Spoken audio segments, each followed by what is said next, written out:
Hey everyone, so today's the day of the audition, moment of truth.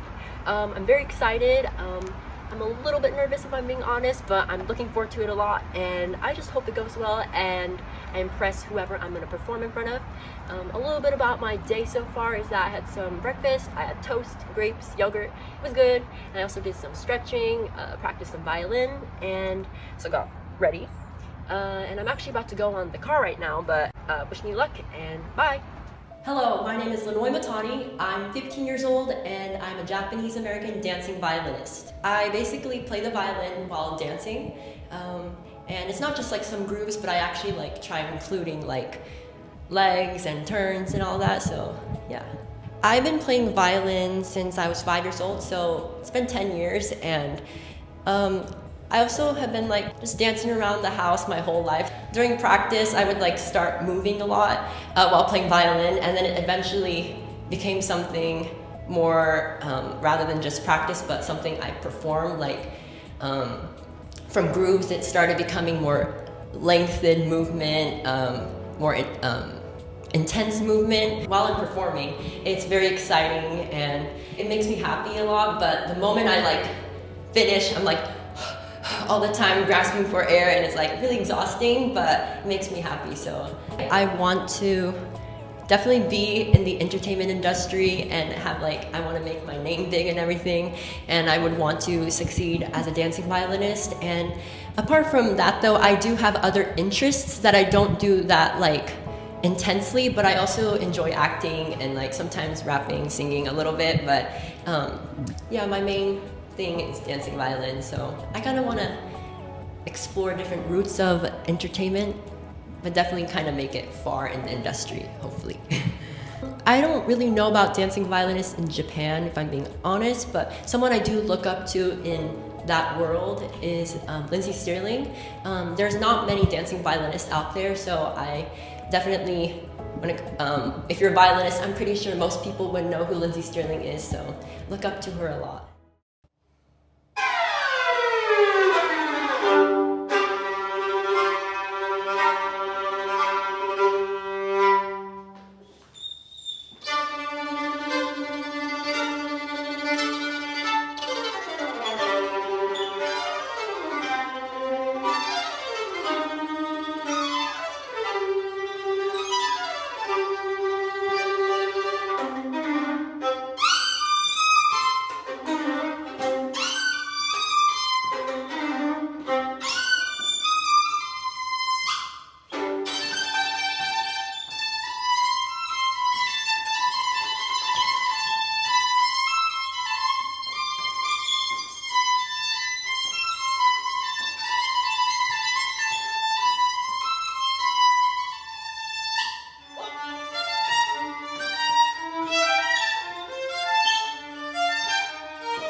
Hi there, could you introduce yourself real quick? Hi, I'm Linoy Matani. Sounds good. How did the audition go today? I think it went pretty good. I feel pretty satisfied with myself. Yeah. That's great to hear. And what did you do for us today? So I am a dancing violinist, and I played the classic song Storm by Antonio Vivaldi, pretty famous out of the classic songs, and I also put in a little bit of another classic song, Habanera, and then I kind of put little hints of Britney Spears, Dua Lipa, and Måneskin, so I arranged it all by myself. And wow, and you are dancing a violinist. How do you even do that? So it was really hard. So first I have to learn the song on violin, which is kind of challenging on its own. And then after that, I practiced while putting in some movement. And I guess the part I practice the most is to make sure my dance movements don't affect my violin playing, because when moving around, it might like change the angle of the bow or something, or just something gets off, but practice those small parts and make it to one piece. So Yeah, it's a art and a sport. yeah, that's why I'm like really hard right now. Sorry. No worries. Catch your breath, catch your breath. And then do you maybe have any advice, messages to our TV audience, maybe those chasing the same dreams as you? So something I would say off of my experiences is just try. Like that's the one thing I would do. Like even let's just say hypothetically you make it or you don't. I think just if you have something to show, just put it out there. And just like show the world or show someone, just try for something, an audition, performance, just try. Yeah. Great advice. And where can people find you if they want to look for your violin music or your dancing? So I have a YouTube channel. It's called Illinois Violinist. I post my violin videos, sometimes my dancing violin, just dancing sometimes. I also have an Instagram, same username, Illinois Violinist, and then I have TikTok at Illinois Matani. So yeah, if you check that out. Sounds good. We'll make sure to check that out. Well, thank you so much for today, and best of luck to you moving forward. Thank you so much. 今日ここからスターが生まれるということですから。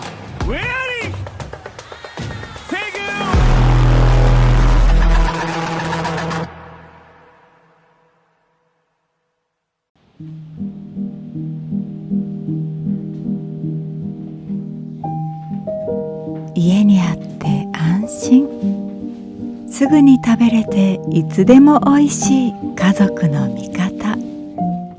昔も今もこれからも食卓を支える安心の味であり続けたい。白菊のさぬきやうどん。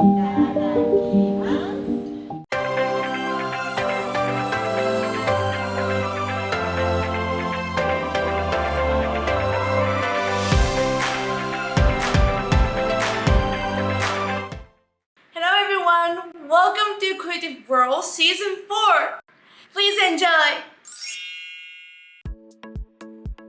So this week we are back with concept artist Jared. Thank you so much again for joining us. Great to be here, yeah. So first thing, how long have you been in this industry for? 14 years now. 14 years. Yeah. So throughout those 14 years, I'm sure a lot has changed with the introduction of technology and all these new advanced, mechanisms. How has your work style changed from like design or materials you use? Yeah, I guess in the beginning when I had arrived, it was still sketches were being approved. There was a lot more photo manipulation that was being done. Nowadays, it's very much in 3D. So clients like to see things, that they can turn around and look at every angle of it.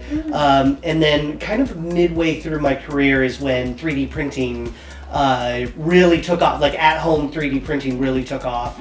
And so we started offering those kinds of services to clients as well. So technology has definitely ran apace over it. I'd say that the biggest change is time, is that we get much less time now. It used to be we'd get 2 weeks on a project or a creature or a character, and now it's like a couple of days. The timeline is shortened quite a bit.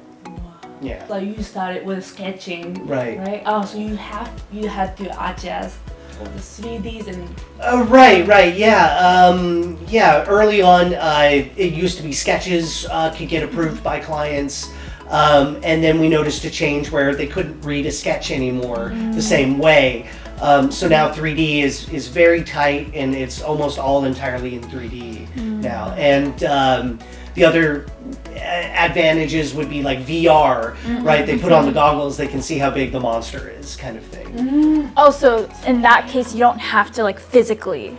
Yeah, you don't need to physically hold it, but the question is always scale, like how big is this thing? And so 9 feet feels pretty big, but then someone says they want 12 feet, and then you go, well, that's way, way bigger, you know? So they can see in VR, they can see the real creature in like real life. Right, kinda. right. Like, Yeah. AR will be the next, augmented reality will be kind of the next field of that. Like, I want to see the creature right next to me, you know? And then you get a sense of how it's going to feel in the movie.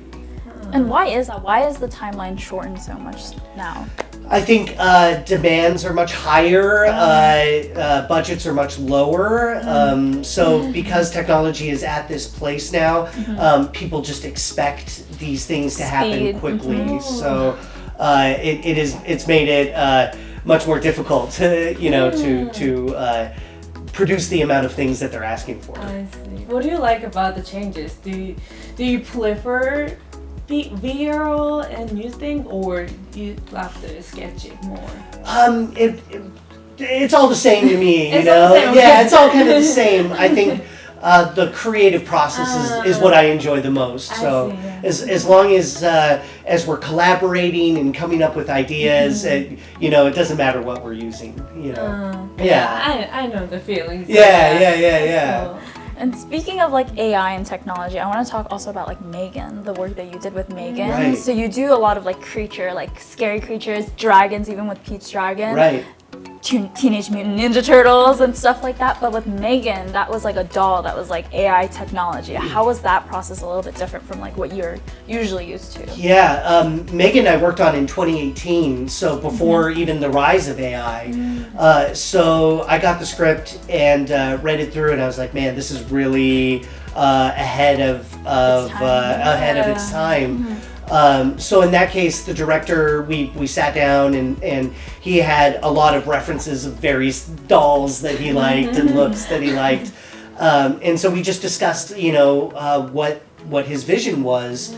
And I just came up with as many different options as I could to present to him, and then we worked on the skeletal, the understructure, and what that would look like as well. And that was the more scary part. That was the more like fun, spooky stuff. I'm sure. And speaking of like your works and stuff, your most recent work, Godzilla x Kong, could you talk a little bit about that? Oh man, that was probably just one of the most fun experiences I've ever had. Yeah, it was just a blast. Because I got the call that we were coming back to work on it again, and so I sat with I sat there at Legacy Effects, and the director Adam Wingard came in with the production designer and the writers, and he just pitched me the whole story and said this is our chance to really go for it. So he mentioned the 80s and toys, and those are all things that were very close to my heart. So I kind of knew exactly what he wanted, and the movie that he pitched is exactly the movie that's on the screen. So it was exciting. wow. So were you a big fan of the Godzilla movie before? Yes, ever since I was a little kid. I loved Godzilla. I remember being terrified and in awe of Godzilla. So, ever since I was a young kid, I remember wanting monsters, wanting to make monsters and be a part of kind of that. So, it was very surreal when I got the opportunity to work on Godzilla. So with that production process, was that a lot of like, did you do like a little 3D printing? Was it VR? How was the process like? No, it went really fast. And they would give me kind of like, we need this character, and so I would do it. I might get like a couple of notes back, and then I would produce options based on those notes, and that was really it. I think Adam is a very decisive director, so he's able to choose what he wants very carefully, and then is able to like guide me to where he wants. So in all, it went really, really fast. So he said I had a great batting average. But not only one like character, you worked on multiple characters within the movie, right? So you were kind of juggling different characters all at once. Right. Scar King was the first one that we did, and then I think it was Suko after that, the son of Kong. and then I got Godzilla, and then Shimo was the longest part of the process. Oh, really? Okay. Yeah, because Shimo, I was given the note that it was an ice Godzilla, and really it took a lot of exploration to find the right look for I her. see. You're creatively. Yeah. Okay. Yeah, so I tried a lot of really wild ideas, and I presented them to Adam, and he found like the shape of her snout, which is really unique. He really liked that, and so we tried lots of different options kind of around that, and by the end I kind of fell in love with Shimo, and I was like, I really hope this comes to fruition, because it was really cool to see. And it did. And it did, yeah, and now it's a toy, and fans love it. She's a fan favorite, so it's just the most exciting part of the process. Yeah. How long did the process take? I worked on Godzilla X Kong for about 4 months. Oh, 4 months. Yeah, it was extensive. It was an extensive process, and I think Shimo took probably about a month. So Shimo was the longest part of that process. The results are all there on the screen. Yeah. Wow, that must be exciting for you. It was, and Your childhood dream. Yeah. I mean, that was it was surreal, and I'm pretty sure I just floated into the office every day. Yeah, definitely the realization of a childhood dream. Yeah. Wow. That's... Yeah.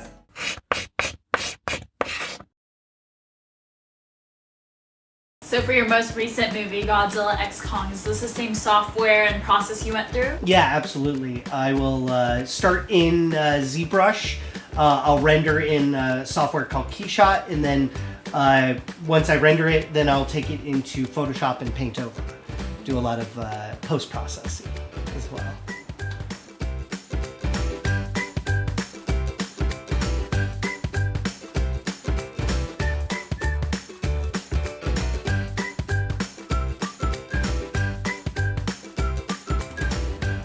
Well, so my question is, do you have the plan directing your film, like Takashi Yamazaki, Godzilla -1 director? Because like he's VFX creator, and also he's directing. Right.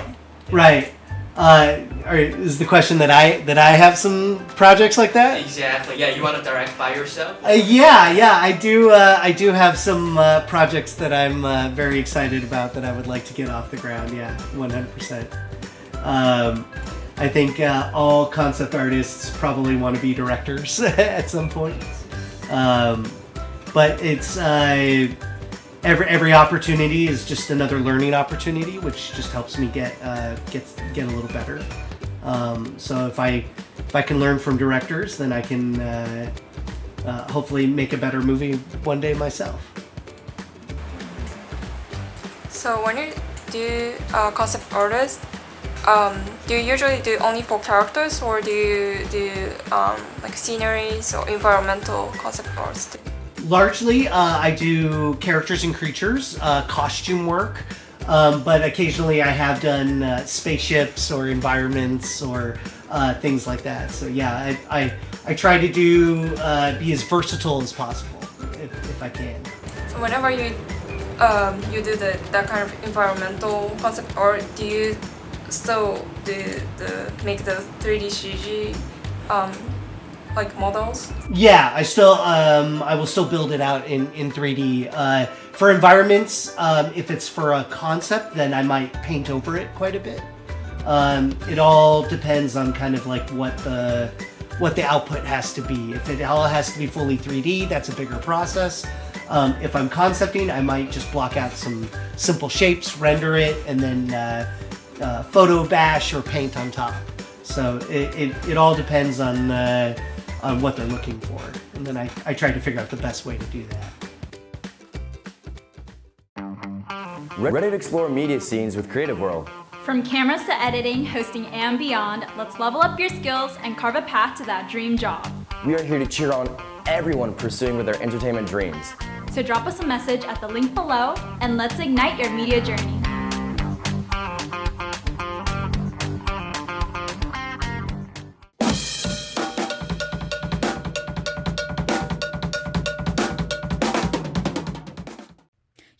YOYOKA is a 14-year-old drummer from Japan who now lives in Los Angeles. In 2021, she was the youngest drummer to be made on the top 500 drummers on the historical website Drummer World. She has made 2 appearances on the popular American TV show Ellen, and here's our pick for today.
Next, Godzilla alert!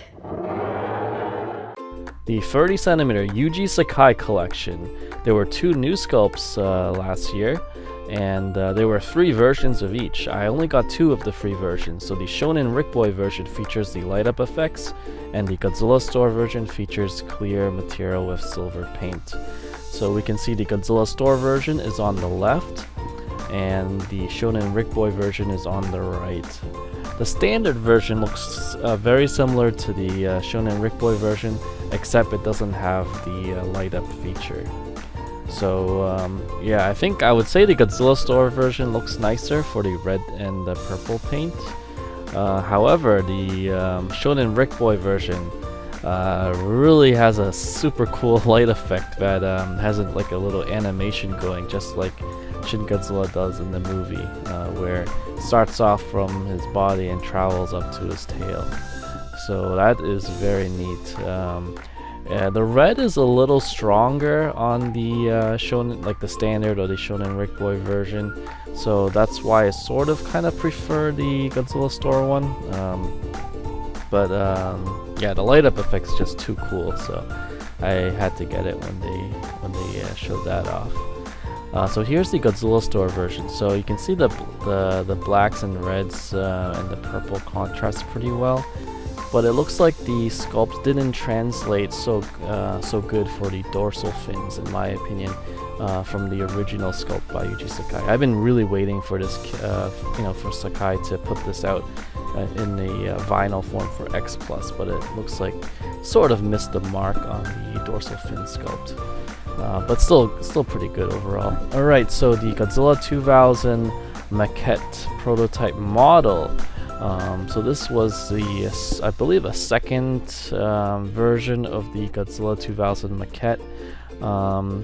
And this one comes with blue dorsal fins, which look great. I love the blue clear material. And the Godzilla Store version has a very neat light up effect. And if you look at the neck, it even has some sort of red paint on it. That's kind of cool. Very different than your typical Godzilla figure. So I wasn't a huge fan of this design. I preferred the original maquette of Godzilla 2000, but that red on the neck is kind of neat, so I do like it, and the blue that's growing on me. So yeah, if Godzilla 2000 looked like this, it's more of a Heisei Godzilla style mixed in with a little bit of the Millennium features, such as the sharper claws and sharper toenails, the fangs, and the kind of like the classic eyebrows. Next, of course, Libera.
watching Creative World.